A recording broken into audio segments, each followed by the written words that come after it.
के सरगने उनको ला करके यहाँ पे उनको सरे बाज़ार में उनको गोली मारनी चाहिए। इसके लिए मैं मांग करता हूँ, जिस प्रकार से योगी जी वहाँ इलाज कर रहे हैं ना अपराधियों का, उस प्रकार से राजस्थान में भी इनका इलाज होना चाहिए, इनका इनकाउंटर होना चाहिए। इन हमारे गृह मंत्री अमित शाह जी एक बहुत मजबूत गृह मंत्री भारत के हैं।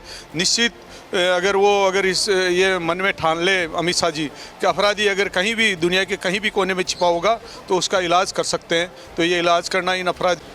हमारे साथ है भारतीय जनता पार्टी के नेता भंवर सिंह जी पलाड़ा। भंवर सिंह जी, जो माहौल डीडवाना कुचामन का बना है, जिस तरीके से पिछले दिनों एक व्यापारी की हत्या हुई और एक बार फिर आप ही के गांव के एक युवा नेता हैं जो सरपंच प्रतिनिधि भी है, पंचायत समिति सदस्य भी है और आपके छोटे भाई भी हैं, इस पूरे प्रकरण को लेकर आप क्या कहेंगे?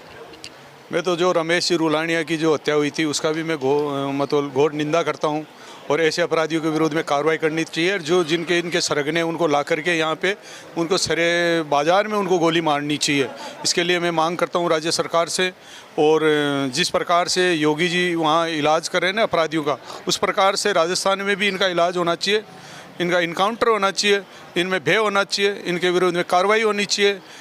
सख्त कार्रवाई होगी जब भी जाके ये अपराधी रुक सकते हैं। बात हमारे विजय सिंह पलाड़ा की नहीं है, बात हमारे सर्व समाज के जिन लोगों को ये धमकियां देते हैं उनको जो धमकियां दी गई उनके विरोध में भी कार्रवाई होनी चाहिए। ये मेरा सरकार से निवेदन है और पुलिस प्रशासन से भी निवेदन है कि जिस प्रकार से यहाँ पे गुंडागिर्दी, बदमाशी, गैंगवार, लूट खसोट, फिरौतियाँ मांग रहे हैं यहाँ पे कुचामन में। एक बहुत शांत शहर है कुचामन, यहाँ व्यापारियों का शहर है कुचामन, यहाँ अच्छे लोग रहते हैं इस कुचामन में, शिक्षा की नगरी है कुचामन। ऐसी नगरी पे अगर ऐसे जो अपराधी लोग धमका के बार बार इनसे लोगों से वसूलियाँ कर रहे हैं, इनके विरोध में सख्त कार्रवाई होनी चाहिए। ये मैं राज्य सरकार के माननीय मुख्यमंत्री भजन लाल जी से, डीजी आदरणीय राजीव शर्मा जी से और सभी दिनेश अहमद साहब से और जो भी पुलिस प्रशासन के अधिकारी उनसे मांग करता हूं कि इनके विरोध में सख्त कार्रवाई करे। मुझे विश्वास है कि सरकार इसके विरोध में कार्रवाई करेगी। देखिए, अपराधी जो है वो इंटरनेशनल स्तर पर धमकियां दे रहे हैं, बाहर बैठे हैं, कई पुर्तगाल के नंबर आते हैं, कभी इंग्लैंड के नंबर आते हैं और हमारे यहाँ पर डबल इंजन की सरकार है, प्रदेश में भी है, देश में भी है। मोदी जी के नेतृत्व में जिस तरीके से देश उन्नति और तरक्की कर रहा है, क्या हम इस क्षेत्र में पिछड़ रहे हैं कि अपराधियों को वहाँ से पकड़ कर लाने में कहीं दिक्कत आ रही है? ये मैं भी बीजेपी का एक कार्यकर्ता हूँ और भी जो हमारे आज जो साथ में सारे सब बीजेपी के कार्यकर्ता है, ये सब की पीड़ा भी है कि अगर जो अपराधी बाहर से यहाँ पे घटना घटित करते हैं, यहाँ पे अपराध को बढ़ावा देते हैं, वहाँ से धमकियाँ देते हैं, तो आज तो हमारे भारत बहुत मजबूत है, हमारे प्रधानमंत्री बहुत मजबूत है, हमारे जो रक्षा मंत्री है अमित शाह जी बहुत मजबूत है। तो उनसे हम मांग करते हैं कि जो ये बाहर से जो अपराध को संचालित करते हैं, उन अपराधियों की जड़ तक इनको पहुंचना चाहिए और अपराधियों के विरोध में कार्रवाई करनी चाहिए। राज्य सरकार को भी और हमारे गृह मंत्री अमित शाह जी एक बहुत मजबूत गृह मंत्री भारत के हैं। निश्चित अगर ये मन में ठान ले अमित शाह जी कि अपराधी अगर कहीं भी दुनिया के कहीं भी कोने में छिपा होगा तो उसका इलाज कर सकते हैं, तो ये इलाज करना इन अपराधियों का बहुत आवश्यक है। देखो, हौसले देखो अपराधियों के, पहले एक बार धमकी आती है, फिर दोबारा धमकी आती है और पुलिस में शिकायत होने के बाद में बार बार धमकी आती है और पूरे परिवार को जान से मारने की धमकी मिली है। पुलिस की कार्रवाई से कहां तक आप संतुष्ट हैं? क्या आज जो आश्वासन मिला उससे लगता है कि कार्रवाई होगी? हालांकि पुलिस को ये नहीं चाहती कि अपराध बढ़े, लेकिन फिर भी मैं कहता हूँ पुलिस को सक्रिय रह करके इन अपराधियों के विरोध में कार्रवाई करनी चाहिए। जो असामाजिक तत्व है जो हमारे यहाँ पे कुचामन शहर में, आसपास में, डीडवाना में, सीकर में, जो आसपास में जो आपराधिक तत्व है उनके विरोध में कार्रवाई होनी चाहिए और सख्त कार्रवाई होनी चाहिए। मैं पुलिस से भी मांग करूँगा, क्योंकि पुलिस की थोड़ी ढिलाई की वजह से ही इनके हौसले बुलंद होते हैं, तो पुलिस को अपनी ढिलाई नहीं बरतनी चाहिए, इनके विरोध में सख्त कार्रवाई करनी चाहिए। अगर आने वाले 10-15 दिन में कोई कार्रवाई नहीं होती है और फिर से कोई धमकी आती है तो अगला कदम क्या रहेगा?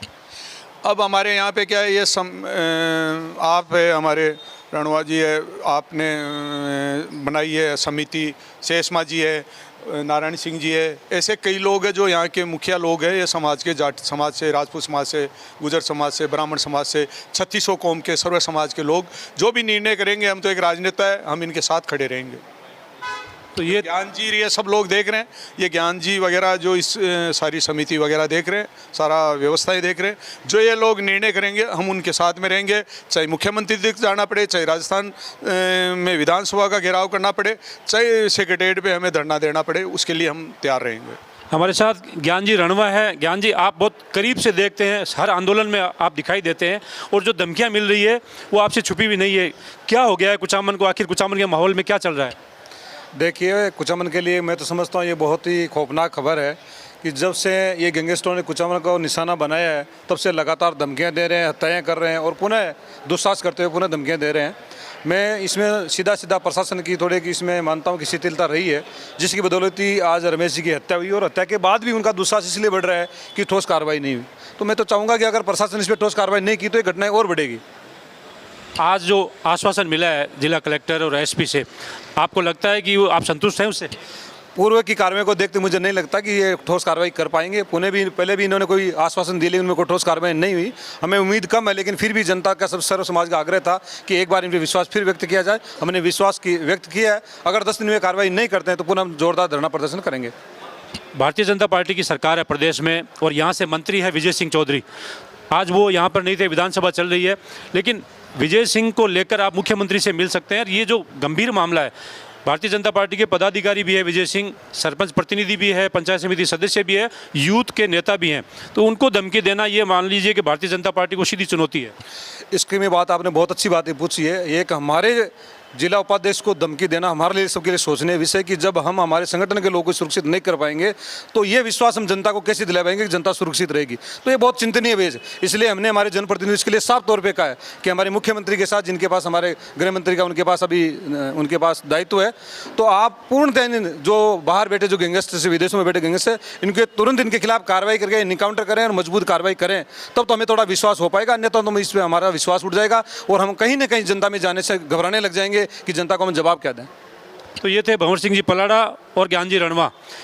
ये भारतीय जनता पार्टी के कर्मठ कार्यकर्ता भी हैं और साथ में यहाँ पर गवाह बनते हैं हर धरना प्रदर्शन का। अब देखते हैं कि आगे प्रशासन क्या कार्रवाई करता है।